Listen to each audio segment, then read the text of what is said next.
Hey everybody, it's Minerva Crowhurst here. And I'm Cordelia Blackwood. And this is Over the Cauldron Podcast. Yay! Finally, we're back. We're back, yeah. We've been a little busy this last couple of weeks, but here we are recording for the St. Patrick's Day.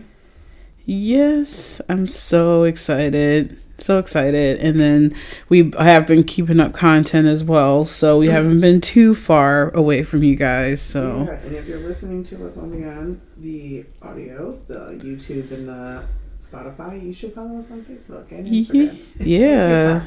Yeah. Just email us all on there. Yep. We partied on over there. Yeah. So well, we've been doing good, but today we are here to pretty much stir together the folklore, history, and magic, since we're with the cauldron, and occasionally some chaotic witch energy. Well, mostly chaotic energy, if we're being honest here, so. That's pretty fair. And since, it's the St. Patty's Day coming up, we're going to be pretty much diving into the Irish folklore, Celtic magic, and some of the spirits that might rethink wandering around Ireland at night. And I'll tell you what, though, it is so beautiful in Ireland because I went there and it is amazing. And let's say I don't mean to interrupt, but I was like, yeah, no, it is on my bucket list too. Yeah. So, and I'll tell you what, walking around at night. I mean, I stayed in Dublin, but we went and saw it. But it was beautiful. Yeah, but because when people think about St. Patrick's Day, they usually think green beer, shamrocks, bro, shit, and maybe a lucky leprechaun. My favorite. No, hold up. My favorite viral video is when they see one. Everybody come to the leprechaun, say yeah. That was probably just a crackhead who smoked the wrong stuff. I'm so thankful for the internet. So gems seriously. Like but besides fun and games, Irish folklore is actually a lot darker than that. Much darker. Yeah. I learned that on the tour as well. I bet. Talking about like death omens, shape-shifting spirits, fairy mountains you absolutely should not mess with, and oh my god. And of course a headless rider that shows up when someone's about to die type shit. I know, it's so funny because they talk about like don't mess with the fairy rounds. When we did the tour of this like elf leprechaun thing that they have over there, it told us, the lady was like, yeah, we actually rerouted a road because the road they planned were going to go through a fairy mound, and everybody was like, do not do that because we will be cursed. And so they my god. Yeah, like it's very serious, very very serious. So it's a little bit of layers around. Oh my god, no, because as you guys may know, we're like WWE fans, and I'm pretty sure they remade Leprechaun. Like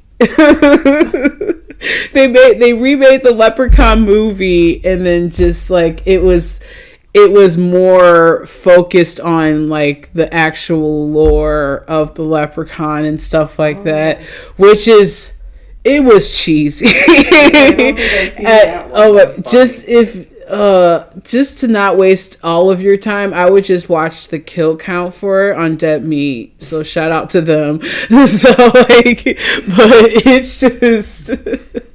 it's crazy. I actually caught it. Like I think it was on the Sci-Fi Channel or some shit like that. And yeah. I love the Sci-Fi Channel. Yeah.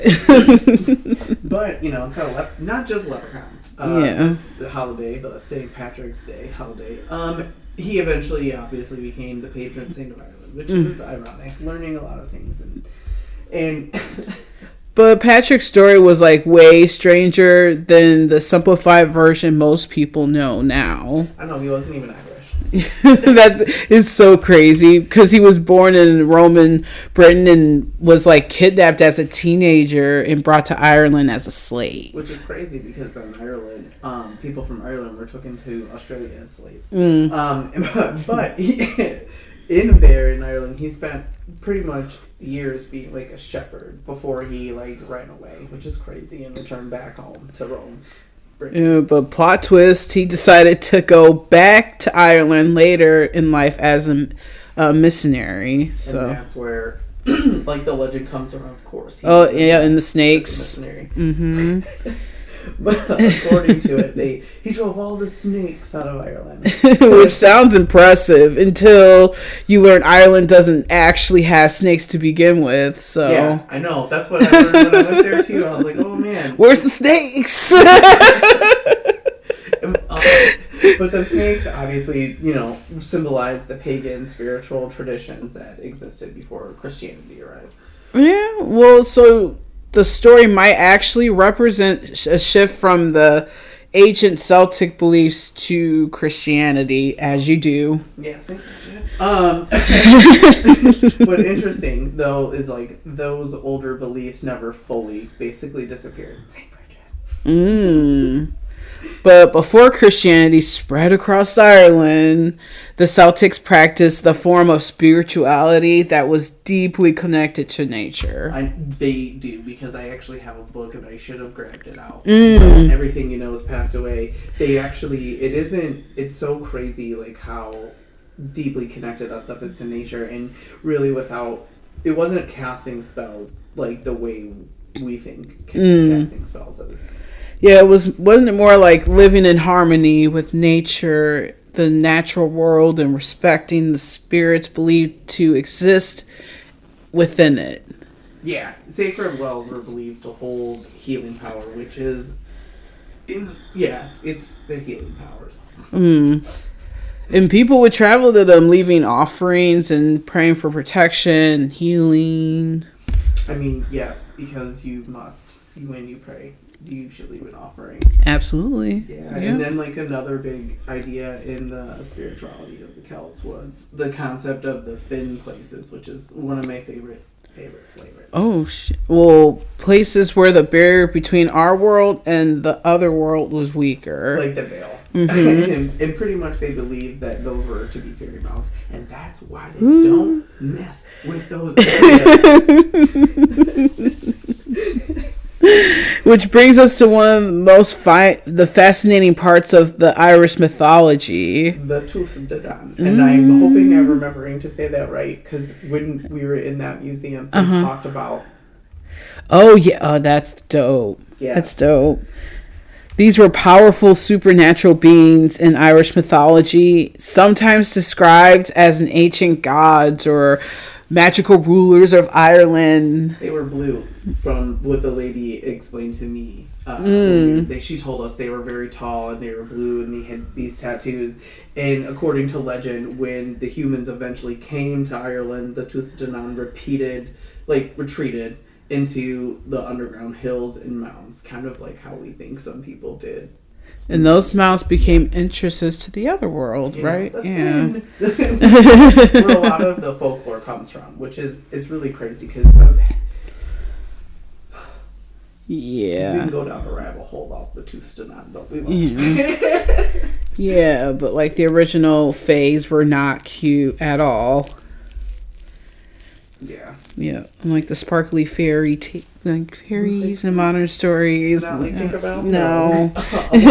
One of the most famous ones, like we briefly mentioned, I believe, in our Samhain episode, is the Banshee. Yes. And she's basically a supernatural, like, warning system, basically. Yeah, I remember. Yeah, and her name, it means from Woman of the Fairy Mound. And according to legend, if you hear her cry at night, it means someone in your family is about to die.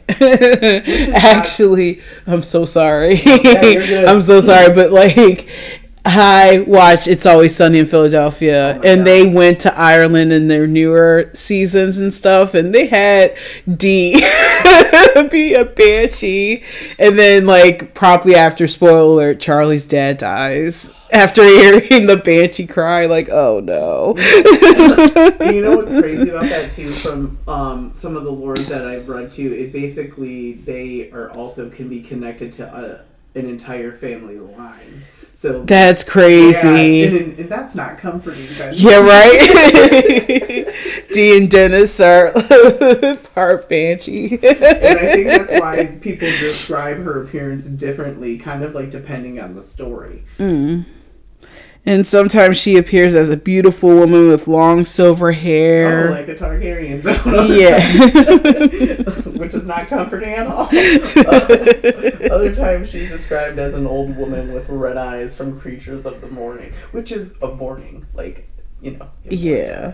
But everyone agrees about the sound, though. That's true. It's terrifying. It's very, very terrifying. It's, well, suppose I've never heard it, so. Right? Like, imagine hearing some sobbing outside your house late at night and then realizing no one's there. Oh, God, because then, you know, I would know then, regardless if I knew a banshee, I was gonna die. Yeah, right? Like, oh, fuck. I know. And if the banshee warns you about this. The Dullahan is basically death showing up personally. Like, what up, the Grim Reaper? Instead of carrying a scythe so much, he's a headless rider who gallops through the country. And I believe we also mentioned him in our Samhain episode as well. Yes, we did. Yeah, and he carries his head. Yep. Yep, but when he stops riding, someone nearby dies. And his head is described to having a huge, horrifying grin, which is probably why they die. Yeah, right? Yeah, because I'm having a heart attack, dropping dead right then and there. And according to stories, his whip made from a human spine. Definitely nightmares. Yeah, nightmare fuel for you. And another little thing we briefly mentioned in our Samhain episode is a strange creature from folklore, which is the puka. Oh, the puka is a shape-shifting trickster spirit. Yep, and it can appear pretty much as like a human figure, a horse, a goat, a dog. And that's crazy because a human figure. Does that mean our Bigfoots, our pukas? Because that makes you think. Things that make you go, Right? But it has a reputation of offering people rides late at night. Don't tell Paul. I mean, you could just Uber nowadays, but like until the ride ends with you being thrown into a ditch somewhere miles from home. Classic trickster energy, which just makes me, every time I think of trickster, just makes me think of Loki from Supernatural when he pretended to just be a trickster. Oh, right. Oh, man. I love it. I love it. So when we celebrate St. Patrick's Day, that's coming up shortly, we're really celebrating like all just the layers of history. Yeah, pretty much a missionary who became a saint, which is just, I mean, also St. Bridget, and she's special. Yeah. Too, which we didn't necessarily mention, but you know, from what I know about her too, she was basically the Catholics and the Christians have her painted as a Christian mother who was enslaved by a druid, and she, you know, forego her druidity and you know, Christianized her when Bridget is like basically the goddess of beer. And and they have a thing, they even in the St. Lore they have it as like she turned water into beer, and I'm like, so she's basically an Irish. So you took the words right out of my mouth. Or the ancient Celtic traditions connected to the land too. Yeah. And there's some more stuff that we'll mention later in episodes, because we just kind of wanted to do a little bit of history this one, but there is some more that we have because the Awen magic that we'll be talking about in later episodes and stuff like that. So I'm pretty, like, that's all connected to the ancient land. And I was kind of briefly talking about, like, when we did that, there's another layer to that, and it involves that type of magic in the spiraling. It's really, really cool. But I don't want to give away too much because we're going to talk about it in another episode. Yes. But there's also, you know, the centuries of folklore behind the spirits and that pretty much haunt Irish, you know, the stories, which is crazy because there is too. It's supposedly really haunted according to Zach Baggins. Yeah, because Ireland always had been a place of where myth and reality sort of just blend together. And it is the truth, because again, it's so funny because I'm going to bring up a Zach Baggins episode of Ghost Adventures, because he had this lady White Snake, or whatever her name was, Lady Snake, which is even funnier. In Ireland, they cast this circle and like this like demon energy like came out. I will find the episode and I'll tell you which one it is. Because I love watching these types of shows, even though Zach Baggins is wild. I don't prefer his methods of what he does, but it is entertaining because he is crazy. Yeah, and that's why he. And that's what makes good TV. That's why he looks the way that he does. But according to old legends, though. Yeah, but the magic never really left. He's just kind of hiding beneath the hills, which. Mm. And I really do believe that. I really do believe that there are magic little elves and gnomes and stuff like all over there. And it's just like, oh, well, hey. Oh, but thanks for joining us here at Over the Cauldron.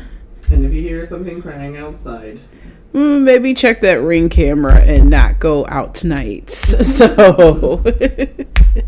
Well, thank you, everybody. And we know this is a little bit of a short episode, but we just want to pop in and say hello. Expect some other fun episodes to be coming up soon. Don't know if we want to. Yeah, no, we're gonna keep. Well, I mean, the last episode we kind of let them know like what we were doing. We're doing this one and Lake Lanier. It's the next episode. We're starting a new little bit of a fun series. Yeah, like we always talk about like witchy stuff, and you know, just we haven't really gotten to the meat and potatoes of like the paranormal stuff that we want to actually talk about. So this is the episode. This is the episode. We love that type of stuff, so we're really excited to talk about it. You know, just giving you the lore of Lake Lanier. If you're not fully in the know of it, it's really crazy. It really is. Yeah, and I've only been to Georgia one time, but it's just it's so enriched into history of that type shit. Georgia is very haunted. Yeah. I went to Savannah. It's very haunted. Mm-hmm. But Save yes. that for another time. Yeah, exactly. Next episode, actually. All right, everybody. Thanks for joining us today again. And until next time. All right. And stay magical always, y'all. Bye.